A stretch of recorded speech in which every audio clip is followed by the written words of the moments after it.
अस्सलाम वालेकुम नाजरीन, आज के वीडियो को शुरू करने से पहले मैं एक छोटा सा शेर पढ़ना चाहूँगा जो बहुत फेमस है। बच्चे बच्चे ने इस शेर को सुना है तो अर्ज़ किया है कि बड़े कमज़र्फ़ होते हैं वो गुब्बारे जो चंद सांसों में फूल जाते हैं, थोड़ी सी ऊंचाई क्या मिली अपनी औकात भूल जाते हैं। माज़रत चाहूँगा अगर शेर पढ़ने में कुछ गलती हुआ हो, क्योंकि मैं कोई शायर तो हूँ नहीं। हाँ, शायर एक सो कॉल्ड शायर बनते हैं इस मुल्क में।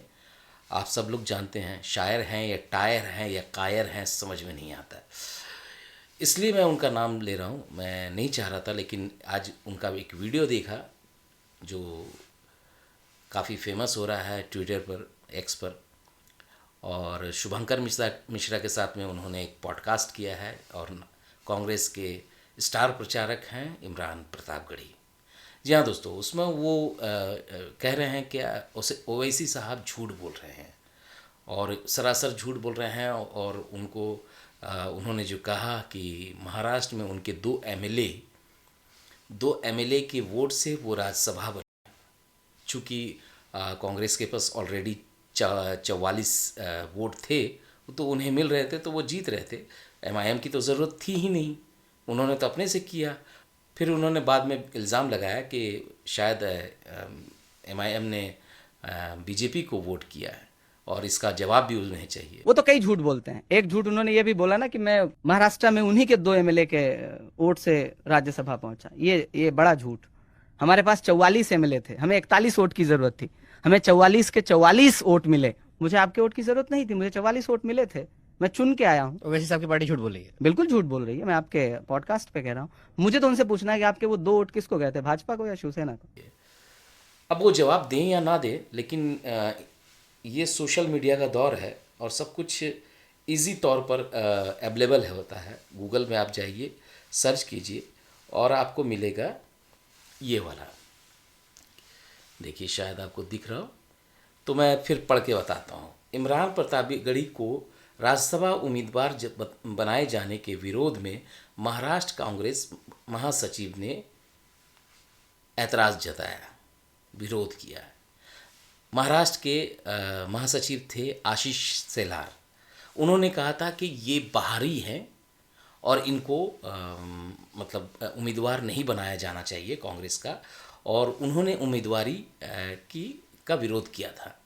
अब आप बताइए, कांग्रेस के कई जो एमएलए हैं उनका कई बार क्रॉस वोटिंग के मामले में ये सब लोगों ने देखा है, न्यूज़ इंडिया के पूरे सभी चैनलों पर आया है। और इनको क्या गारंटी थी कि जो कांग्रेस के जो एमएलए थे वो इनको वोट करते? और अगर इतना ही इनको ये था तो उस वक्त मना क्यों नहीं कर दिया कि नहीं चाहिए? आज एहसान फरामोशी क्यों? आज ये बात क्यों कह रहे हैं? आप बहुत बचकाने बयान देते हैं। आपके बचकाने बयान की वजह से आपको अभी ट्विटर पे और मतलब एक्स पे और एक वीडियो वायरल हो रहा है रेवंत रेड्डी साहब का। उन्होंने कहा कि हर स्टेट का अलग मिजाज होता है, अलग रणनीति होती है।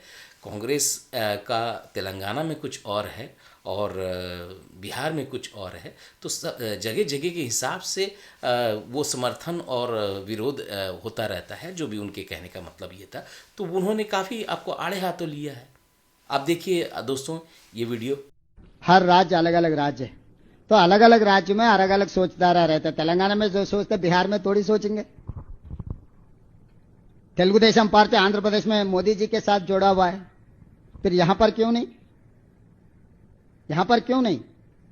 तो अलग अलग राज्य में वो पार्टी, वो नेता लोगों के बीच में जो गठबंधन है वो गठबंधन रहेगा। तो मोदी जी के लिए एक कानून, असदुद्दीन ओवैसी के लिए दूसरे कानून लागू कैसे हो जाएंगे? बिहार का सिचुएशन हमें क्या पता है?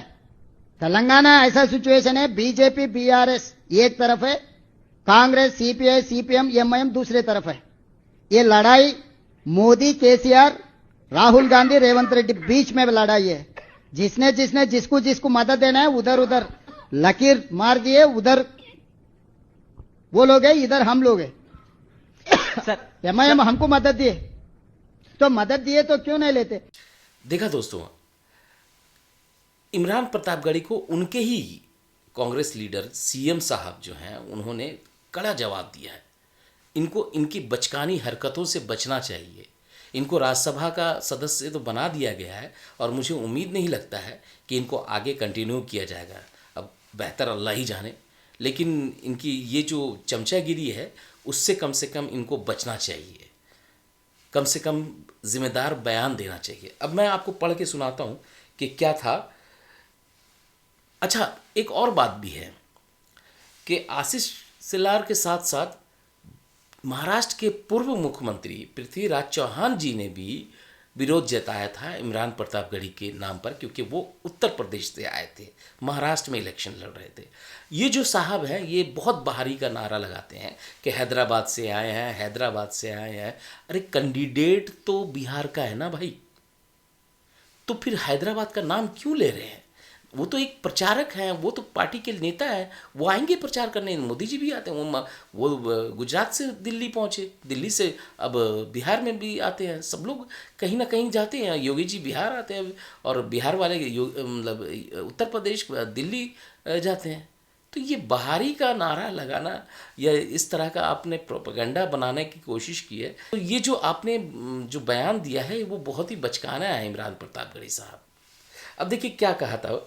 महाराष्ट्र के पूर्व मुख्यमंत्री पृथ्वीराज ने भी इस फैसले को लेकर नाराज़गी जाहिर की थी। उनका कहना था कि इमरान प्रतापगढ़ी के बजाय मुकुल वासनिक को महाराष्ट्र से राज्यसभा का टिकट दिया जाना चाहिए। वासनिक को राजस्थान से चुनाव लड़ाया जा रहा है। आशीष सिलार ने भी यही बातें कही थी। तो दोस्तों, अब आपके सामने क्लियर है कि इमरान प्रतापगढ़ी किस तरह का मतलब झूठ बोल रहे हैं और एहसान फरामोशी कर रहे हैं। आपको क्या लगता है कमेंट में ज़रूर बताएं। मिलता हूं आपको एक नए विषय के साथ, एक नए सब्जेक्ट के साथ।